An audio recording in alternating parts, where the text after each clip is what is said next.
Welcome, everyone. I'm so glad you guys are here. It is noon, so it is time to start our webinar. I'm Jamie. I am with Metro Council. I'm so excited you guys are here today. So a couple things to know. We are on Zoom webinar. So what that means is that you're able to see the presenter and me, but not yourself. But you will be able to communicate through the chat as well as through Q&A. And then for those of you wanting a certificate of attendance, I will post the link along with the password at the end of our time today. So a couple things to know first. So hold on one second. Okay. So as I said, I'm Jamie. I'm with Metro Council. Just a little bit about Metro Council. So it's the Metropolitan Council of Community Mental Health Centers. It is a collaborative membership organization that represents really the public mental health system of community behavioral health centers across the whole metropolitan Kansas City area. So we provide support to member organizations, we provide education, information, resources to the public. And one of the things, so we host the webinars. We have free webinars on the second and fourth Thursday of the month from 12 to 1. And then we also host a very large conference in May every month. So please save the date. May 29th and 30th, we are hosting our 2025 Mental Health KC Conference. So again, May 29th and 30th, it's going to be at Johnson County Community College. We'd love to see all of you there. So hold that date, save the date along with registration should be coming out in the next few weeks. So we hope to see all of you there. And with that, I am so excited to introduce Kim. So, and to talk about our webinar today. So a little bit about Kim, just to let you all know. Kim is a social entrepreneur, a mother, an advocate who envisioned a better transition experience for youth with disabilities in Kansas City. And as a parent of an autistic child, she experienced firsthand the challenges of navigating the confusing and poorly designed post-secondary preparation process. And determined to create a better path, she founded the Transition Academy, also known as TTA, in 2019 to help young people and their families access the resources and support they need for a successful future. With a background spanning higher education, healthcare, and nonprofits, she brings a wealth of experience to her work, and she holds a Bachelor of Journalism from the University of Missouri and an Executive MBA from the University of Missouri, Kansas City, UMKC. So with that, I am so excited to introduce Kim. And as I said, if you want to have questions, chat, you can put that in the chat or the Q&A. So with that, thank you, Kim. Okay, well, thank you so much. I'm excited to join you all today. Um, I will go ahead and share my screen. Let's see.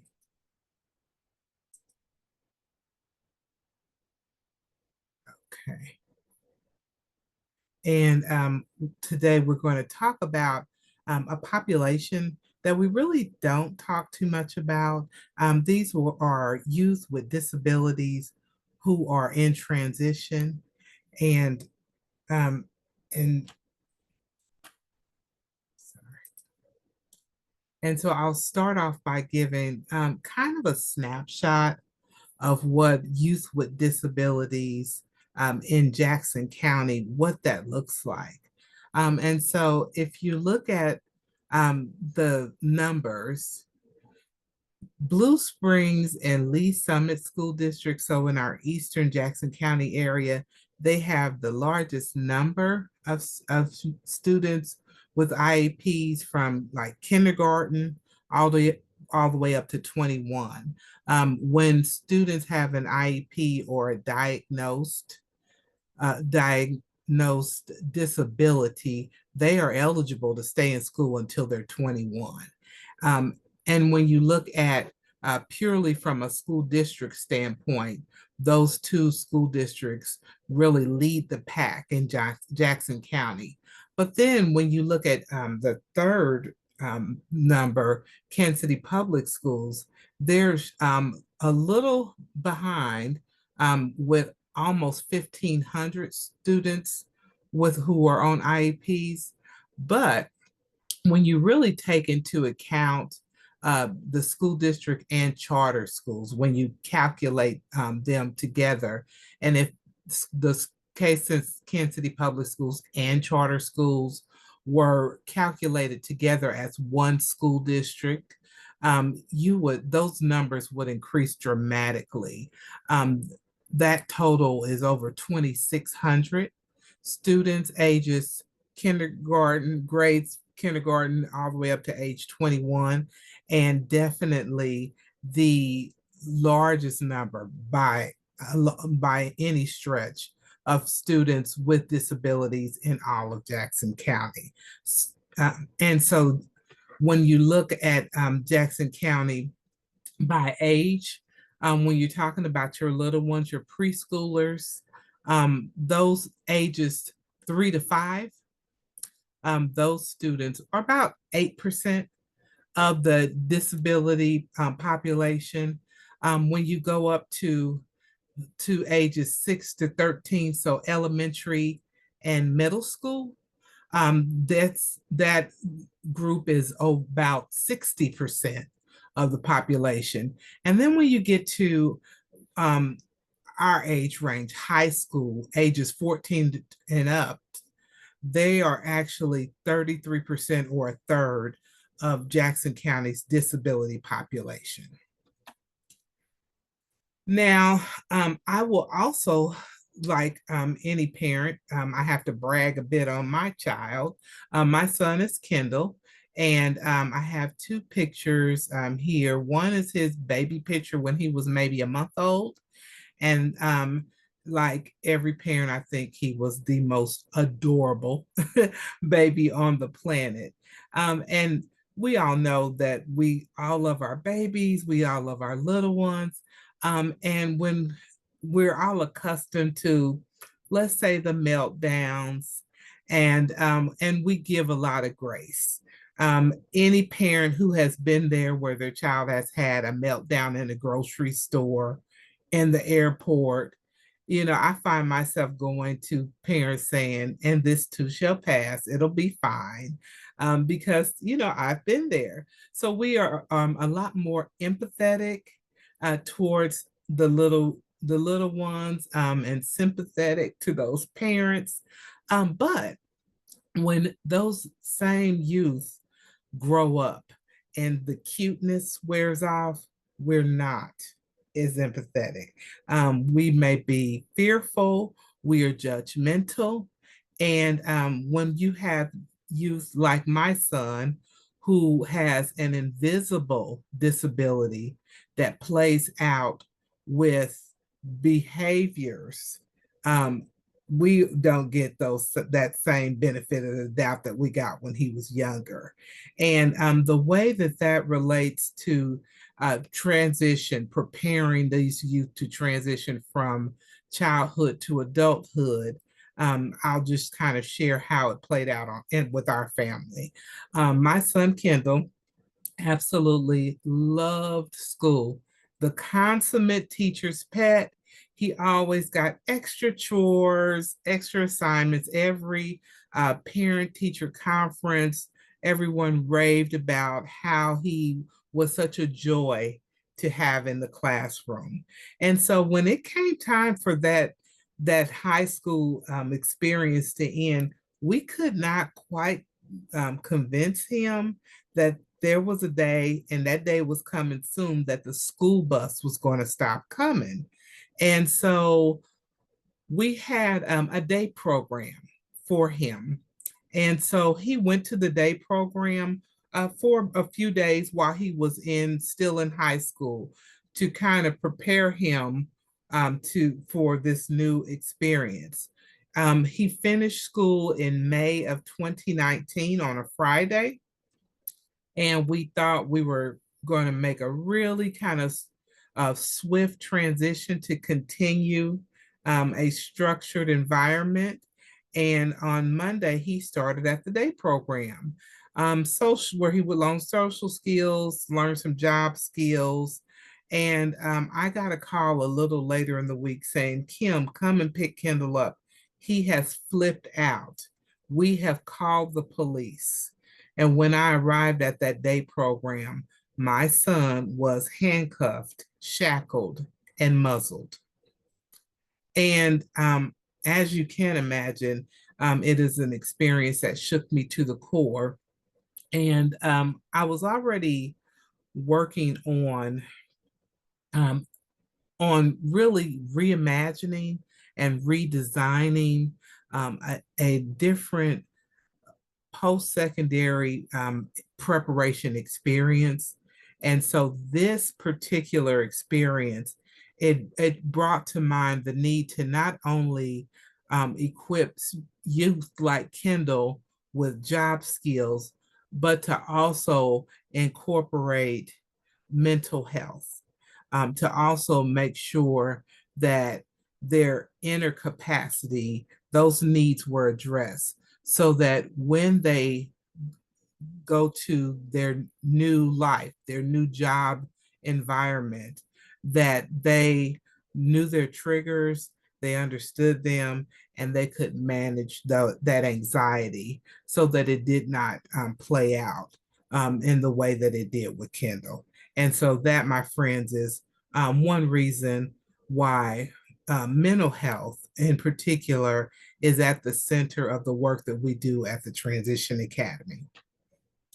At the Transition Academy, we have um, four pillars that we feel are the foundation for successful post high school transitions. And of course, the most common one that we all know is employment. In the disability space, only about 22% of people with disabilities nationwide are employed. And that is compared with about 66% of people without disabilities. So unemployment is very common. And of course, we know that with unemployment and just not being engaged, that leads to depression, that leads to anxiety, and a number of health conditions.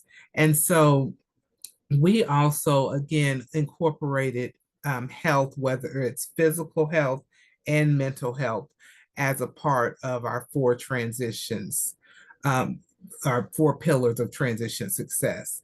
Again, we all know that it's one thing to have a job, but it's also another thing to have outlets, to be connected to the community, to have friends. And so whether it is belonging to a book club, maybe it is being a member of the Y or some type of community recreation center where you regularly get physical health, but you also connect with other like-minded individuals. Maybe you really enjoy the arts. And so you go to musicals, plays, you go to galleries, whatever that means, that outlet that you have. We believe that being connected is a strong pillar that determines success after high school and into adulthood. And then finally, this final pillar is being self-sufficient, equipping young people with strong senses of agency so that they can advocate for themselves, making sure that these young people have the proper customized benefits that connect them from secondary education to the workforce, and to adulthood. That's a piece of it. And of course, housing and transportation and a number of other areas. So our work is built around these four pillars. Now, a little bit about the Transition Academy. We were founded over 5 years ago in 2019. We are by far the most comprehensive, the most holistic transition program in Jackson County. Most transition programs, they definitely center on job training, job experiences, but very few incorporate all that we encompass, everything from um, benefits navigation, also including family and teacher support, and of course, making sure that social, emotional, and mental health needs are at the center of our transition work. As I stated earlier, we are at ground zero, the epicenter of youth with disabilities in Jackson County. Kansas City Public Schools has over 2,600 students with IEPs, um, definitely mushrooming any other school district in Jackson County. To date, we have served over 258 youth, along with that 100, more than 100 families, 50 schools, and 13 counties. Because of our geography, we, as you can imagine, our primary demographic are African Americans with intellectual developmental disabilities in that 14 to 21 age group. We are focused on Kansas City Public Schools and charter schools. We have an MOU with Kansas City Public Schools to go into the classroom and provide career exploration activities, everything from assessments to bringing business and industry into the classroom to talk with students about opportunities as well as lead them in hands-on job training activities. We also take the students out on and in let them participate in interactive field trips or real world learning activities. So all of that is what again makes us the most comprehensive transition program. During COVID lockdown, we, like everyone else, shifted. We had just launched, and here we were not able to provide the in person work. And so we started doing virtual work. And one of the central pieces that we completed was a webinar called Out of the Shadows, Black Families with Autism Speak Out. And we did this right following George Floyd. It was bringing out a very real issue of intersectionality that really isn't discussed very often, that intersection of race and ability. We, what we talked about was what is it like to be Black, um, and but then having this Black having a visual disability, but then being impacted with this invisible disability. And we talked about, on the one hand, when there are issues of discrimination and it in harassment, we as Black people, we mobilize with our people. We understand and we feel the same outrage.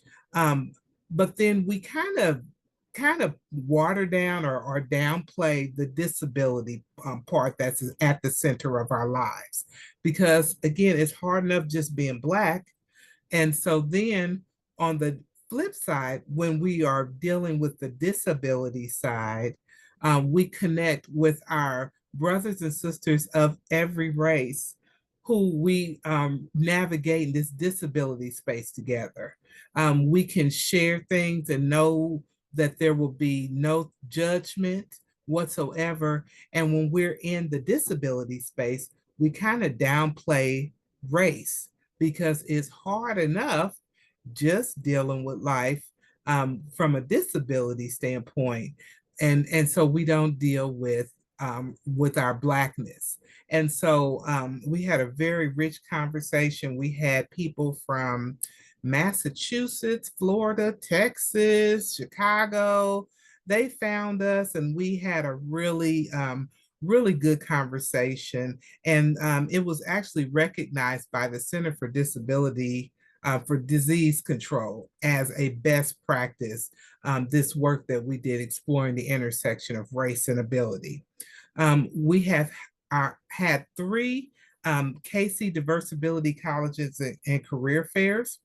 We have another one coming up in April, and that is where we bring together college opportunities.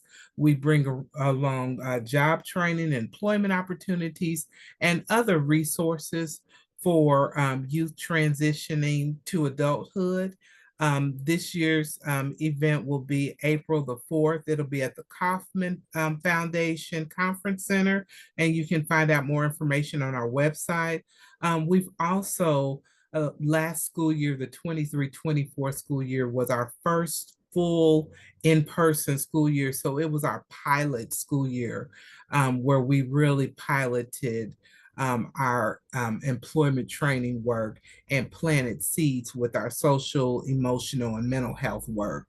And out of the students that we serve in KCPS and charter schools, 16% of those who were eligible to work, we guided them to employment, and then over 20%, we connected them with voc rehab and other government services. Now, our mission at the Transition Academy, I talked a lot about the reason we exist, with such low levels of employment, making that very real decision to meet students when they're in high school, to prepare them for life after high school. That is what the Transition Academy does. And we do that work in Kansas City public schools and charter schools. And as you can see, our mission is focused on economic inclusion, making economic inclusion a reality, not a goal, but a reality for youth with disabilities. And we're very intentional about making this mission, bringing it to life for young people of color who are historically shut out of systems that are supposed to help. And so here is our mission in action. Here is our KC Diversibility Colleges Career Fair. These are students who come from urban, suburban, rural, Missouri and Kansas to get these resources. They come as part of a school field trip during the day, but then families come in the evening time to research options and explore them. And then here's a young man who, as you can see, very excited that he is about how easy it was to learn to sew. We also, when we go into the classroom, we do a number of assessments, but we also do some hands-on activity. Here is some virtual exploration, career exploration that one of our students is participating in. Here is business and industry. This is John Brown, who's the Chief Operating Officer of GEHA, coming in and talking with students.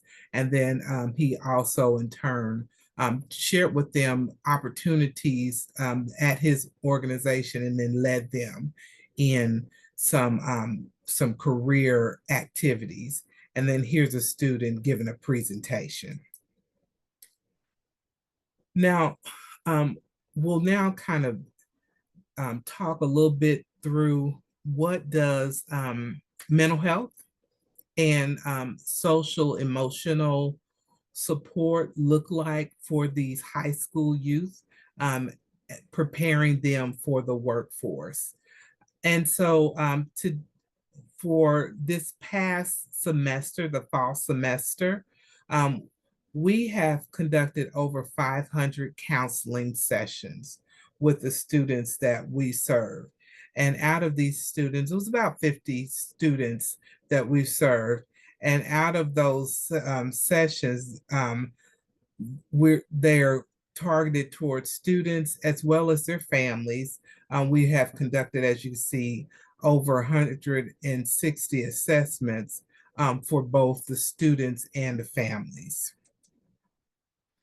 A little deeper dive when we were looking at social emotional learning. We wanted to make sure that we really met the students where they are and that we really had a strong understanding of their goals as and their strengths as well as their challenges. And so that um, to get to that end, we had our counseling sessions and our assessments with both our students and families to determine their needs and to also identify some opportunities to make some referrals. And so we had 72 individualized counseling sessions with students. And throughout those individual counseling sessions, we conducted a number of activities, and they were, of course, working on adaptive strategies, also building rapport and conversational skills, also coping. Um, Many of our students, when they have a disability, they are really, they can be kind of inflexible, and so, how do you cope when things don't go your way? Today is a snow day, and it was supposed to be a school day. And so, how do we adapt when things don't go as scheduled? Some of our students are also interested in and very capable of learning how to drive. And so we have had some driver's exam preparation. We also have just a general check-in, just to kind of see, are you good? Are you not good? Are you kind of meh? You know, we do a check-in with our students. We also work with them to set goals. Again, keeping in mind they have been in a very structured environment since they were ages 3. And now they are teenagers and they're getting ready to exit the system that they've mastered. And so if we have to now get them to shift from that system that they know, it's not about getting up, hopping on the bus, and then walking in, and then the teacher tells you what to do, how to do it, when to do it, and then getting on that bus and then getting back home. Like that whole system that's comfortable, that they know backwards and forwards, it is coming to an end. And when that door closes, you don't get to go back in and practice. And so that goal setting piece is absolutely huge. Also, um, getting peer-to-peer support, um, also processing, their feelings, helping them to just recognize what they're feeling, what triggered that feeling, and how to move on. How do we deal with this? And then also just being self-aware without being self-absorbed, which is, of course, something that I feel like, even undiagnosed individuals would benefit strongly on being self aware and knowing how you are coming off to others. Um, and even though you may have very valid reasons for feeling the way you are, you want to make sure that you're not leaving an impression that is going to stand in the way of your goals. So these are just a little summary of the social emotional work that we have done. And this was just for the fall of 24.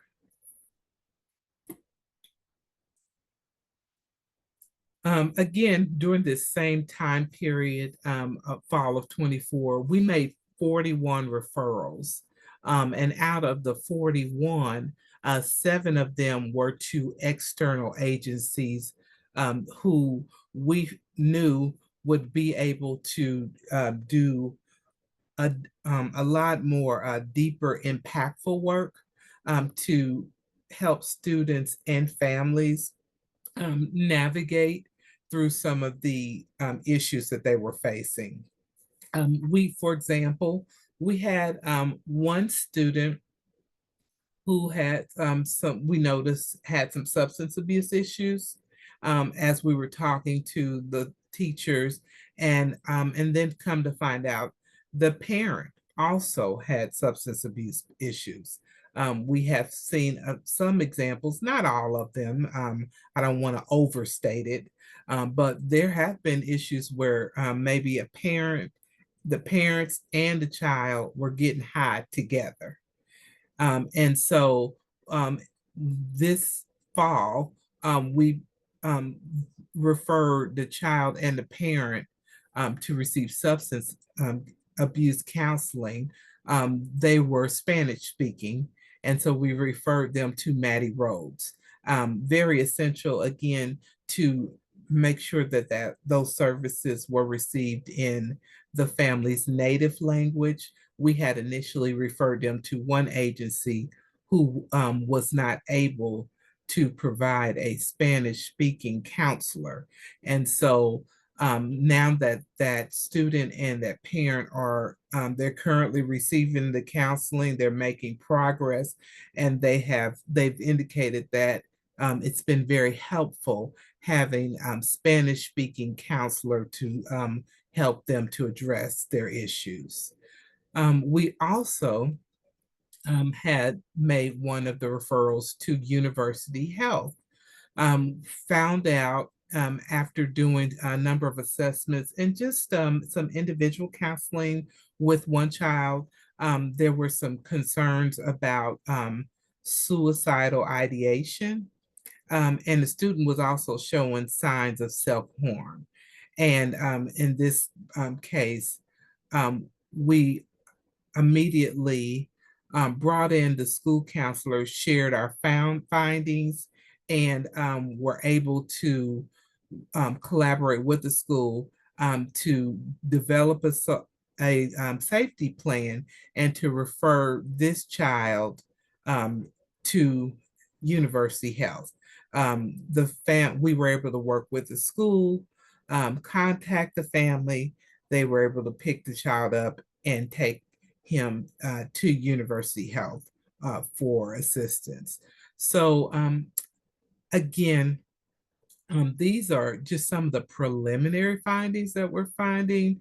If we do not take a holistic approach, then and we don't do this very necessary work, then we are just giving kids some job skills and then saying, hey, okay, good luck. That's the bust of everything to you. We have to do this foundational work in order to make sure that our children, they become healthy, whole adults and contributing members of society. And lots of lessons that we learn every day.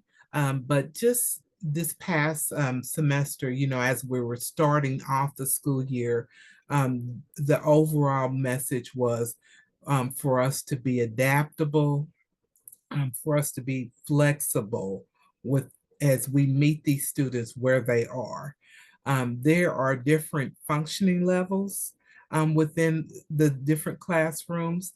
And so, and even from day to day, you never know what skills a child is going to exhibit. There's one kid who had very limited verbal communication, expressive communication skills. Um, and then all of a sudden, he's now used to us and really taking in the lessons. And so this child who had very limited expressive communication skills, when it came time to doing some job interview, mock interview skills, he suddenly was very verbally expressive during that. And so that was progress. And so we if we would have tried to do a mock interview early on, we would not have gotten those results. And so we're learning that that very real need to work with them where they are and um, not to like box them in because we've done one assessment and had one encounter. We don't just write them off as this is where they are. You know, we keep circling back and embedding those skills and introducing them to new concepts and watching the growth. And along with being adaptable and flexible, we also found that it's absolutely essential to provide compensatory or adaptive strategies. For example, um, one of the strategies is if we're working on an exercise like interviewing, maybe having some laminated cards on a key ring so that students can kind of pull out and it could just kind of prompt them to answer basic questions and even social skills, asking for breaks, things like that. And so, and along with that, those adaptability and being flexible, of course, we know it just takes time to build these relationships, to establish trust. And so, what we have to do is keep showing up. A lot of people who come, they talk a good game and they may come in the classroom and they simply do not they don't continue with the kids. And so they're used to people coming in with making broken and empty promises. And so with the Transition Academy, we are coming in and we're that dedicated force that's coming in and we'll be here next week and we'll be here next week. And yes, you were a knucklehead today, but I'll see you next week. Oh, wow, I didn't run her off. Nope, you're not going to run me off. We keep coming back. And so that consistency um, and that introducing them to different concepts and just the overall belief that they are capable, that they are deserving, that they are talented, that they are brilliant. They pick up on that and they actually start internalizing that messaging. And so we are always keeping in mind, as excited as we may be to race on to that next message and that next lesson, that we just got to kind of pace ourselves and know that these kids are soaking it in and that the work that we're doing, it really, really matters. I think I threw a lot at you, and I'd love to take any questions or any feedback that you all have for me. Love to hear from you.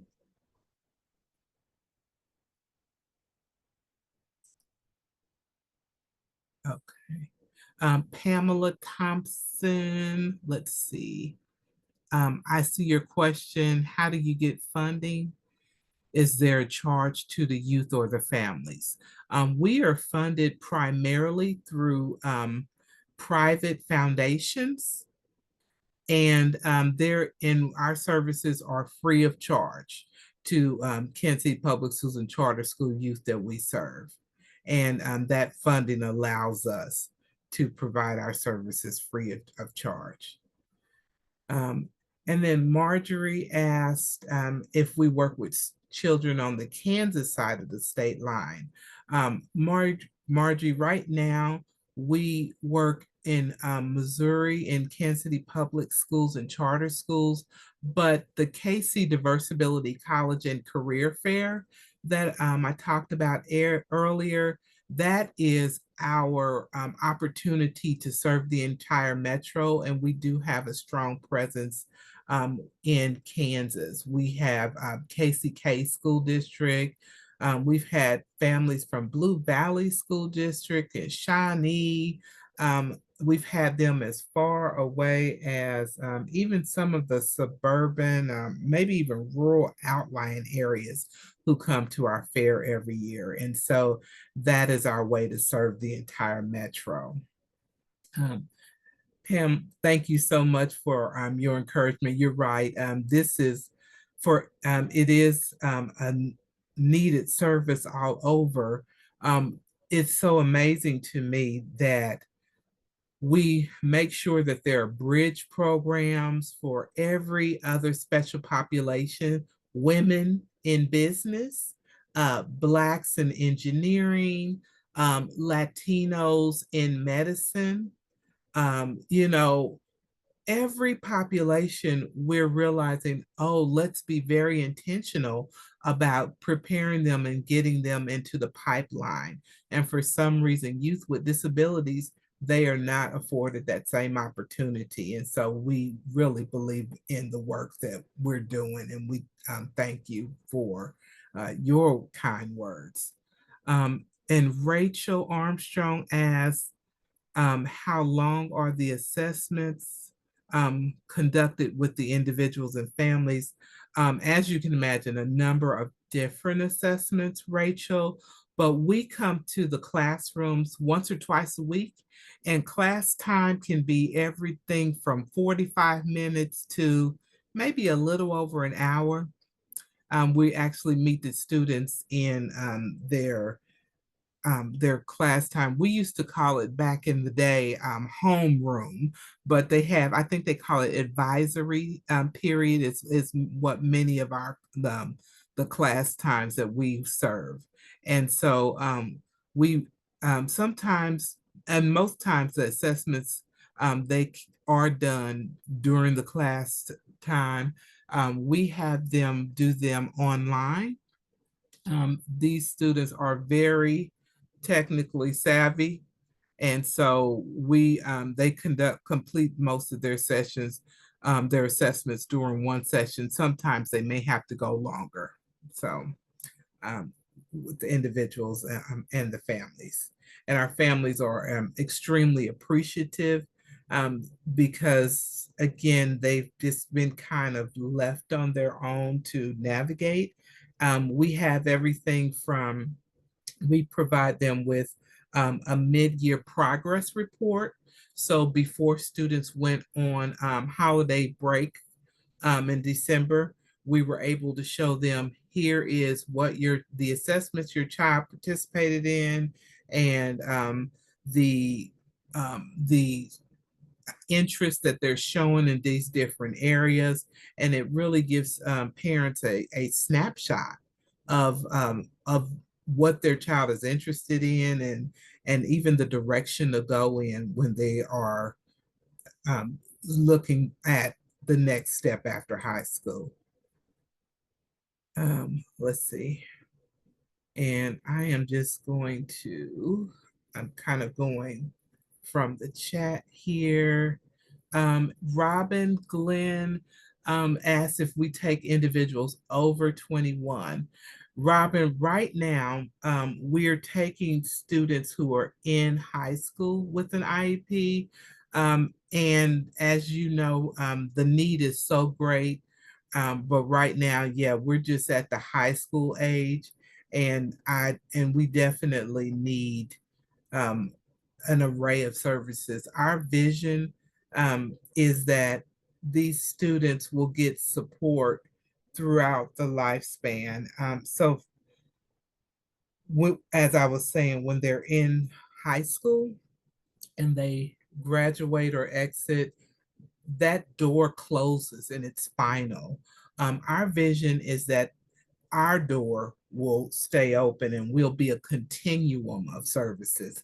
So we will have had a trusted relationship with them while they're in high school. And then that relationship continues and we can support them after school. So that is, that's the overall vision. Let's see. And Nakia asks, how does a student become a part of the Transition Academy if they attend school in Blue Springs or Lee Summit? So that is where the KC Diversability College and Career Fair comes in. And my wonderful social services coordinator, Elva Medina, posted a link right in the chat to the fair, which is on April 4th. We get students from Blue Springs and Lee Summit who come to the fair, and our motto at the fair is no trick or treating. We call it trick or treating when you go table to table and you pick up a flyer and some little knickknacks, and then you go home and you kind of forget your conversation, and then you're kind of like on your own individually navigating the system. We tell everyone who comes to the fair, you are free. It's free to come for you to come to the fair. There's no booth space or anything. But what you have to do is you have to provide on the spot services. That could be everything from application, it could be intake, it could be an assessment, it could be an interview. But when our parents leave, we want them to leave the fair with their processes already initiated so that when they get home, they are following up with you. They're not starting from scratch. So our way of really serving the metro is to come to that fair. It's interactive, and you have on the spot assistance and questions, and you're not just merely um, coming and getting flyers and then going home and figuring it out. Let's see. And then let's see. Oh, okay, that was not for me. Okay, about okay. Oh, cool. Blue Valley Special Education Advisory Council is hosting a special needs resource fair on Wednesday, the 19th. Yes, Blue Valley has a rock star resource fair for all ages.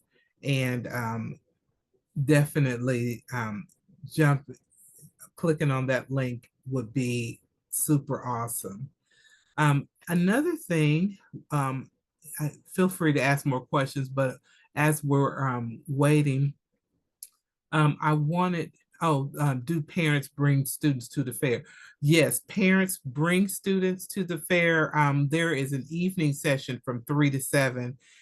Sometimes they're parents, sometimes, as we know, there's aunties and grandparents who are part of the team. Sometimes there's maybe a personal assistance, but that evening session is for the entire tribe, the squad that comes to the fair. So definitely please come. And then I wanted to also share with you all, we thought that coming into the classroom and providing these services was, enough or pretty sufficient to getting our kids to the finish line. But what we're realizing is that it's just not enough. Going into the classroom once or twice a week and providing that holistic menu of supports for what we want, which is for them to leave school, and we want 100% post high school employment. We realized that we really needed to take it up a notch. And so we have not announced it, not um, we've announced it informally, but we will be announcing it in a very formal way soon. So you're one of the few who will hear this now. We are actually exploring the formation of an 18 to 21 real world learning high school for students with IEPs that has an entrepreneurship focus. And so if you can imagine, we get with the kids and we're like, oh my God, if we just had unfettered access to them, if they are when they finish high school, they have their core academic experience. We want to actually become a actual school that's a vocational training ground that is a real world learning high school. And so we're going to be having a number of activities that will get us there to research, to plan and design what this school will look like. Will it be a public school? Will it be a private school? Will it, what will it look like? It'll be in this central city. It'll be focused on KCPS and charter schools. As I stated earlier, students with disabilities, they can stay in school until they turn 21. And many of the suburban high schools, they have 18 to 21 programs. They've had those 18 to 21-year-old programs in place for decades and generations. There is not a formal one in the Kansas City Public Schools and charter school space. And so we're looking to fill that space. So if you all would actually go to our website and then join our newsletter. We would love to sign up for our newsletter. We would love to keep you posted. We're going to be having focus groups. This we'll hear from employers who will tell us what it looks like for students to leave high school and to be day one job ready. What do employers want? We will hear from students and families about what they would like this 18 to 21 real world learning high school experience to look like. We will hear from teachers and school staff on what it would look like, what they would like, so that they could prepare students for this next phase. So we're going to be making that announcement really soon, and we encourage you to go to our website and sign up for our newsletters so that you can be the first to hear the announcements, and also to sign up for our KC Diversibility College and Career Fair. We have a number of sources who come every year. We've had KU comes every year. UMKC Institute for Human Development, they come every year. And so there are employers, job training, and colleges, but there are also resources. Anyone who's serving this transition aid population, this is your chance to come to the fair and to get, we're expecting 300 attendees this year. And so if you're interested, please, please, please join us on April the 4th. And the link is in the chat.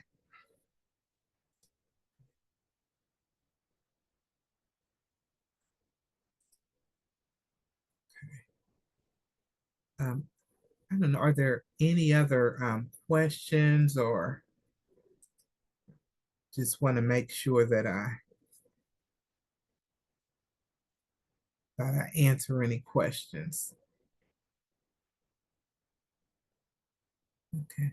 And then also I wanted to give a shout out to my amazing team, Elva Medina and Andy Bongi. They are on this chat, and they are have really done an amazing job of developing and mental health and social emotional support for our youth, making sure that we were not merely just kind of randomly doing activities, but that this was a holistic support that would provide students with that foundational support that they will need once they finish high school and they transition to adulthood.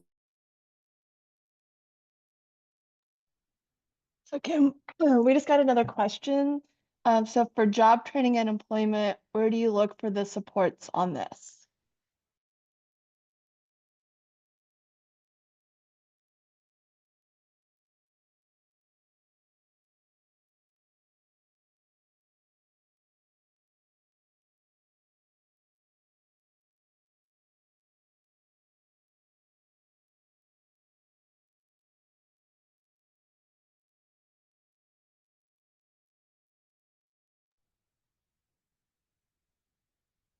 I just want to thank you guys so much for attending today.